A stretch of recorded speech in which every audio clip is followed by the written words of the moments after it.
everyone, and welcome to the 8th episode of the Danmei Digest, where I talk about whatever Danmei novel catches my interest. I will be discussing How to Survive as a Villain by E, translated by Rosme. And that's a hard author's name to read. You can read the full summary of the book in this podcast description. Right off the bat, this book is very different in tone from the previous books I've discussed. In the parts I've read so far, the tone is much lighter and there is a lot of satire-style humor.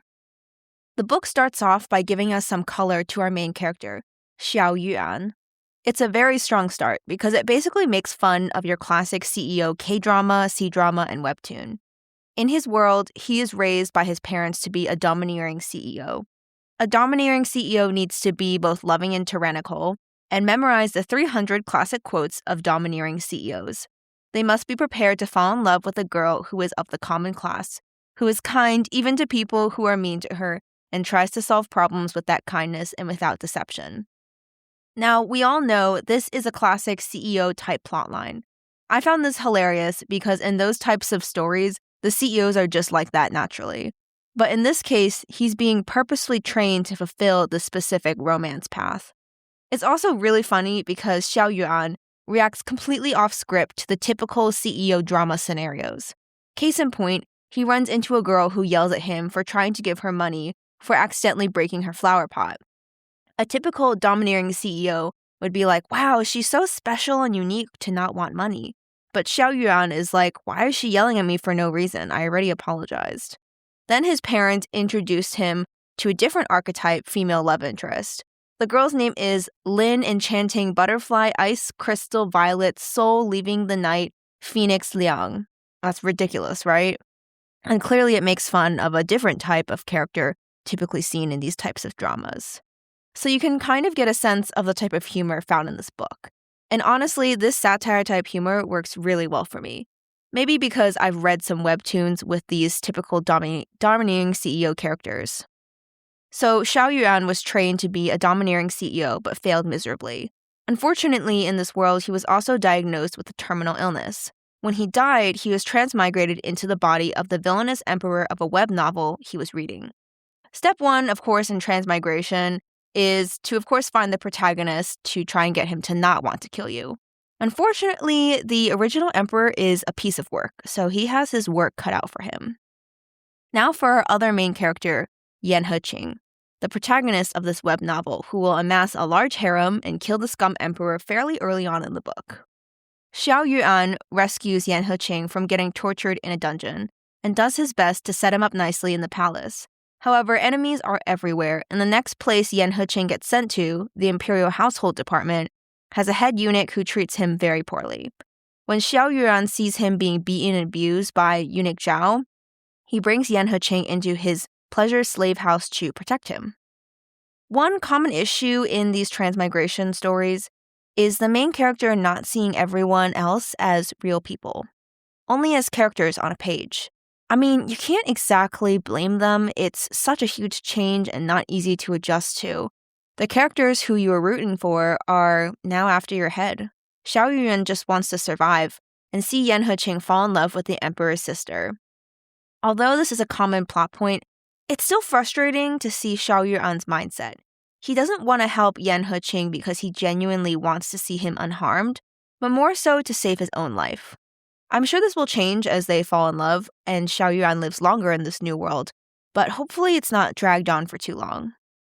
Another point that has caused me a bit of frustration is how blatantly Xiao Yu'an doesn't try to fit into his role at all. I'm not saying I want him to act like a cruel emperor, but he could at least try to use a more formal language. It's a bit weird to see, bro, wake up, in a palace-era novel. But that's maybe because Xiao Yu'an grew up with such a dramatic and unorthodox upbringing. Despite not being the typical domineering CEO, he was still raised in luxury without too many hardships. And my goodness, he is a huge drama queen. He likes to randomly recite modern poems, which confuses the shit out of everyone around him. But he's the emperor, so they can't exactly say anything. He outright calls Yan Heqing the protagonist, like to his face. But I know I might be frustrated about this simply because I'm just not used to it. So maybe it'll be okay as I kind of get used to it and continue reading the book. So right now, Yan Heqing is living in the quarters for the pleasure slaves of the emperor.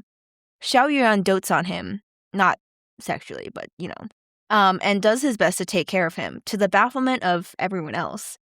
But then he does something that I never expected. He actually tells Yan Heqing that he's a transmigrator.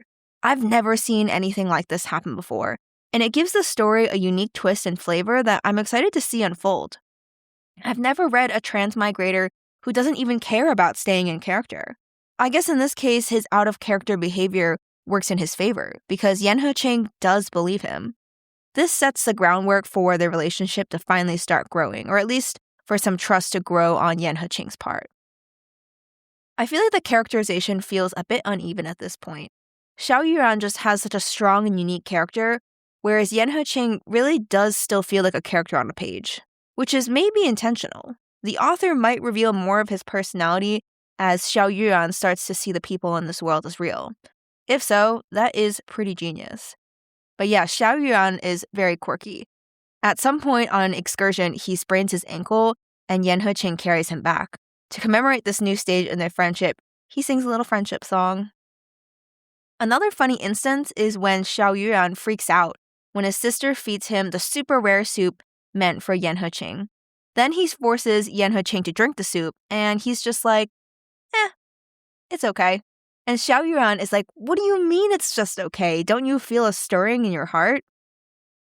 Okay, so then the plot starts to kick into gear a little bit. Qin Yu, one of the pleasure slaves, is paranoid of the attention that Yan Heqing is getting, as he used to be the emperor's favorite. He could have very easily become just a typical scheming side character, but he does get a small backstory that made me feel sad for him. He was going to be a promising official, but caught the eye of the emperor and was forced to be a pleasure slave. He had to pretend to fawn over the emperor when inside he hated every second. And because of this, his former upright personality became paranoid and scheming.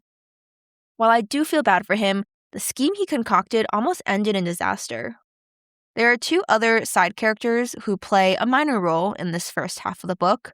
Xiao Fengyue is one of the pleasure slaves who fell in love with a palace guard named Yang Yu'an. Unfortunately, Qin Yu saw them exchanging tokens of love, which is cause for both of them to be put to death. So Qin Yu blackmails Xiao Fengyue to pretend to sleep with Yan Heqing, which would cause both of them to be executed. But it would save Yang Yu'an's life, the palace guard. Luckily, this plan fails because Xiao Yu'an sees right through it. I was quite impressed by his intelligence, which we haven't really seen much of so far. He was able to put the pieces together and determine that Yan Heqing was framed, and that Xiao Fengyue was being blackmailed. Xiao Fengyue tried to commit suicide, but he was luckily able to be saved thanks to Xiao Yu'an performing CPR on him. Very lucky that domineering CEO training included CPR in case you need to use it on your future wife. This whole mini plotline is wrapped up quite nicely in the end. Xiao Yu'an sends the two lovers away so they can live their lives together, and he disbands the pleasure slaves, giving them back their old positions in gold so they can live comfortably. This shows that Xiao Yu'an is truly a kind person deep down. We haven't really seen this yet, since we know from his inner thoughts that he's mainly kind to Yan Heqing to preserve his own life. But these actions do show that he is capable of being kind without any sort of reward, which is a good foundation for his future relationships in this world. It does feel a bit weird that just like that, a couple side characters just disappear from the rest of the story because of that, the pacing does feel a little bit off. But I am getting more invested in seeing where the story goes and how the relationship between the two main characters continue to develop. Yan Heqing was assigned to be Xiao Yu'an's personal guard, so they'll be interacting a lot more.